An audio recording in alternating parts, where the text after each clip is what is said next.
some of the objectives of the IUCN, which talk of influencing governments and international organizations and environmental policies.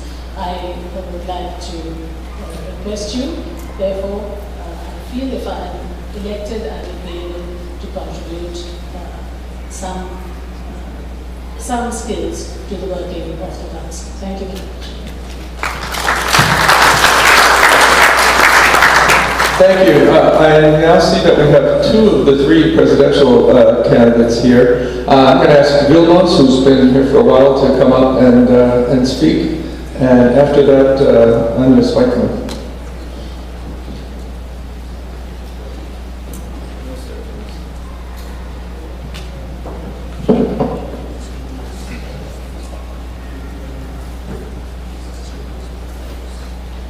Good evening, dear friends in IUCN, distinguished friends from North America and Caribbean region.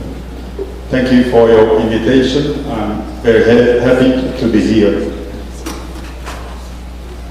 I borrow a few words from Martin Holgate. You must know him since decades.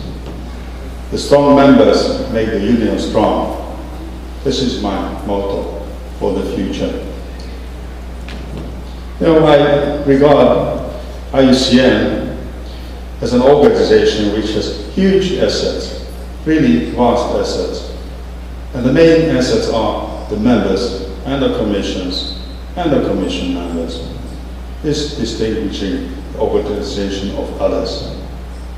IUCN has a marvelous program. This is really far-reaching, scientifically based, high-level, harmonized, completely ready for implementation. But we have a problem. It is that our program, global program, is very good for saving the earth, saving and maintaining the natural resources and the biodiversity, but we have far not enough resources to do it. And somehow we must cope with this problem. Personally, I love very much our mission statement. This is really well done piece of work. If you remember how does it start, this is about mobilizing societies in order for implementing our global program together in a cooperation.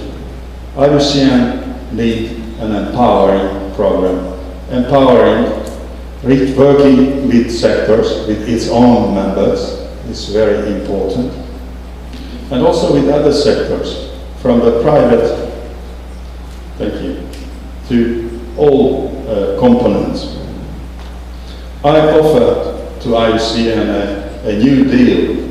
The new deal is about how to become a completely different organization as it is now, when the global program is being implemented through the members, by the members, and the commissions. And the Secretariat is needed a big shift in working culture when they start assisting the organization and coordinating the efforts to implement the program. About myself, I'm since 30 years at an NGO and also assisted in governmental services. I'm an environmental diplomat, a special envoy for environment of Hungary. And my program is about putting to the ground what is in the program and what you decide during the Congress resolutions. Thank you very much. Thank you, Vilmos. Anders, would you like to come up? We've been giving everyone 3 minutes to present. Okay? Yeah, sure. Thank you very much for inviting me, and since time is very short, I will go directly on the issue that I think you ask yourself. Why as IUCN, why for me? What motivates me to stand as a candidate? First of all, development and environment issues have been sort of a red thread in my life. And ironically, it started when I was Secretary General of the Swedish Red Cross in the late 1970s, early 1980s. Because I understood, the more I followed disaster developments, that unless we humans manage our environment in a clever way, whether we talk about forests or soils, droughts and or floods will hit us much harder. And from that on, my interest for the interrelationship or the interface between man and nature was born. Then I've been in a number of positions. I've been in politics, I've been in the United Nations Development Programme, I've been working in the European Union, the European Parliament, and all during those years, this nexus between environment and development has been my main focus. I believe that IUCN faces two major challenges. One is internal, that was already attested to by my colleague. There are, of course, a number of problems and issues that have to be dealt with, that have to do with organization, centralized versus decentralized, working methods, how to use information technology, social media more proactively, how to close the gap between the headquarters and the members, how to support members better, how to be better in and more innovative in fundraising. We know that we are on the verge of losing a few of the core funders. We need to do a lot in all these areas, including, of course, developing our activities, our core knowledge products. But just as important is, of course, the external challenge. We are not in this game, we are not in this business to talk to ourselves. We are there to send a message to the world. And I believe one of the strongest messages we have to send is that the way the world deals with all kinds of crises today, and they are many and they are parallel, is too vertical. We need a more integrated approach. We cannot deal with economics and finance one day and hope that we can solve everything that is related to climate, environment and biodiversity sometimes in the future.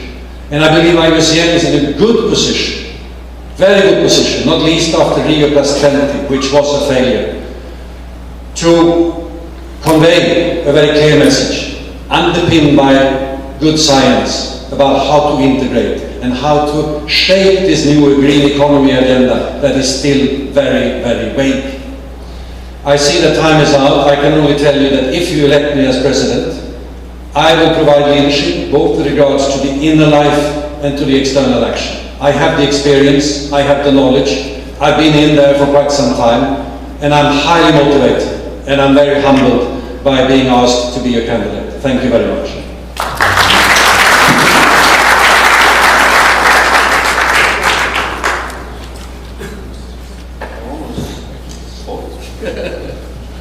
Thanks very much. And I think all of you know that there is going to be another opportunity to hear in detail from the three presidential candidates. I think it's on 1:15 to 2:15 on the 10th? 10, that's right. Okay, thank you. I don't see our colleague from China yet, so I know some of the candidates have been sitting here for a long time. How many people do we have from Africa? 1, 2, 3, 4. Okay. I'm going to move to Africa next. And again, we'll start with, I think we only have one incumbent for Africa. Brahim, please.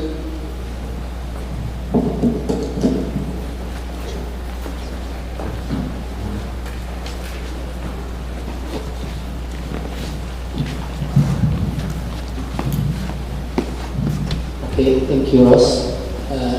Good evening, colleagues and friends. I am Brahim Haddan from Morocco. I'm running for Africa, and I was elected in Barcelona by your support, and I was working with Ras and all the team, and I learned much from this teacher because I start working with them and I know the work now, and I am in front of you to ask your support for the second term. I know well IUCN. I have been working with IUCN for the last 20 years. I am member of commissions, and I like the statute of IUCN. It's government and NGO, and the civil society should be there for the governance and all the governmental issues And also I try to develop commissions and pacts, because commissions is the tool of the IUCN to work on the field with members with expertise.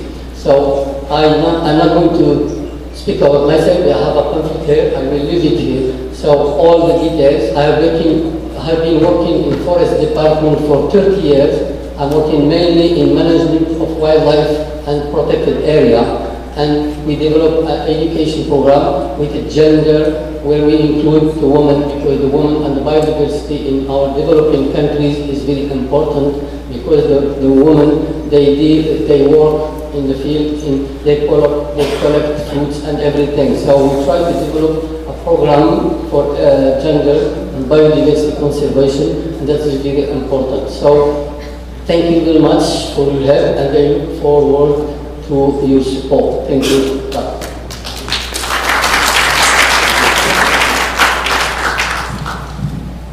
Thank you, Rahim, and for gaining a minute for us. That's very helpful. Our gentleman over here on the right. And after we've gone through Africa, I see one other candidate from East Asia. And after that, I see the parks people, very organized, all came in together, WCPA candidates. Unfortunately, we were running 20 minutes late because we had to fight for this room. So if you have to go somewhere else and want to come back, you can do that. If you've done your circuit for tonight, please stay and listen to the other presentations. And then we'll move on to the two regions for Europe. So please.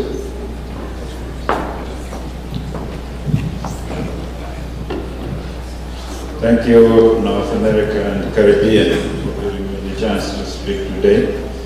I'll be brief. My name is Mafa Chipeta. I am from Malawi in southeastern Africa. Unlike the many people I've listened to since I came into this room, I do not carry a long history of association with IUCN. But I do not apologize because I believe it is a plus.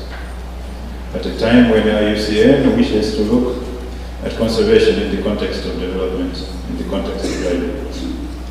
My background is instead, starting with forestry, which was itself conservation oriented, I moved on to agriculture and food security, and I've been in policy and strategy work for that in FAO, at one time in C4, until my retirement a couple of years ago. In this process, I've been exposed to living on 3 continents. I've worked in Europe, I've worked in Asia, I was 3 years in Indonesia, I've worked in Africa in 2 countries apart from my own, Uganda, Ethiopia. I also served as representative of FAO to the African Union and the United Nations Economic Commission of Africa.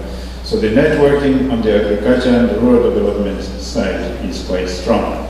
Before that, while I was still in forestry, I was the officer in FAO working for the whole UN system to compile the first report and follow-up to the forestry agreements in Rio when it went to the Commission for Sustainable Development 3rd session in New York in 1994. So the networks there also are strong. We remain, of course, with the UN Forum on Forests, which was created about the same time as the CBD that you work so closely with. But I would like to focus, because I'm not an insider who can point to how many years I've worked in IUCN, I would like to concentrate on the kind of issues which have motivated me to join IUCN if I'm selected. And that is, I come from Africa, where all that look at it are concerned at the lack of development in this place. You have a continent which has 15% of the world's people and yet accounts for only 2% of GDP, 2% of trade. A continent where in the Horn of Africa it's got 4% of the world's population but consumes about 30% of the world's food aid. We've got an import bill for food of about 33 billion a year in a region which is too poor to afford to buy the food. So you've got a challenge there. The reason I mention this is not to make everybody feel guilty that Africa is not being helped to develop. It is being helped massively. It's not working fast enough, but it is being helped. The reason I mention this is, under those circumstances, we are not going to get very far with a conservation message unless we package it with development. And this is what I want to work towards if I'm elected. Especially Africa being a young continent, something like 60–70% of the population is less than 25 years. Those young people are concerned about poverty. That will be first. Conservation will come a very bad second if we do not package it with development to combat the poverty. Thank you very much.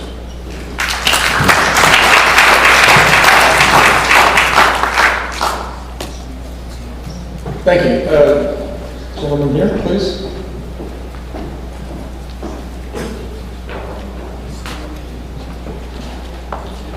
Merci et bonsoir. Je m'appelle Mamadou Diallo, je suis sénégalais. Je suis du Sénégal, Afrique de l'Ouest. Je suis candidat au poste de conseiller régional pour l'Afrique. Si j'ai décidé de briguer ce poste de conseiller régional pour l'Afrique, c'est juste pour mettre mes connaissances, mon expérience à la disposition de l'UICN. Je suis un ancien parlementaire, donc député de la République du Sénégal de 2007 à 2012, juin 2012, et à ce titre, j'étais membre du réseau des parlementaires pour l'environnement du Sénégal et j'assumais les fonctions de président de la commission biodiversité et air protégée. Actuellement, je suis maire de la commune de Kidira, ma ville. Je suis juriste de formation spécialisé en droit international de l'environnement. À ce titre, j'ai réalisé beaucoup d'études sur la gestion des aires protégées, particulièrement sur le parc national de Ngorokoba, qui est le dernier refuge de la grande faune ouest-africaine. J'ai décidé de solliciter vos suffrages parce que j'ai une connaissance fine également de l'UICN. Je suis secrétaire général de l'Association sénégalaise des amis de la nature, qui est membre de l'UICN depuis 1996, et la ZAN est également le point focal des associations de défense de l'environnement du Sénégal. Je suis président fondateur du comité national UICN Sénégal, président fondateur du comité régional des membres de l'UICN en Afrique de l'Ouest, et je suis également président fondateur du comité régional des membres de l'UICN en Afrique centrale et occidentale. Ce poste que j'occupe jusqu'au jour où je vous parle.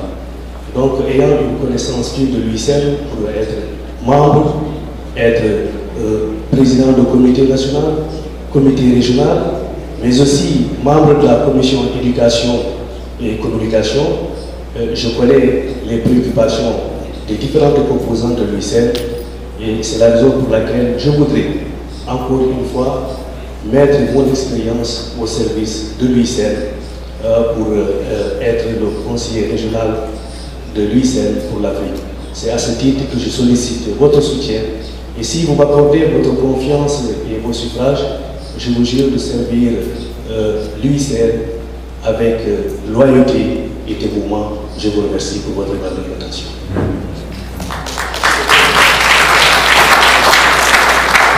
Merci bien.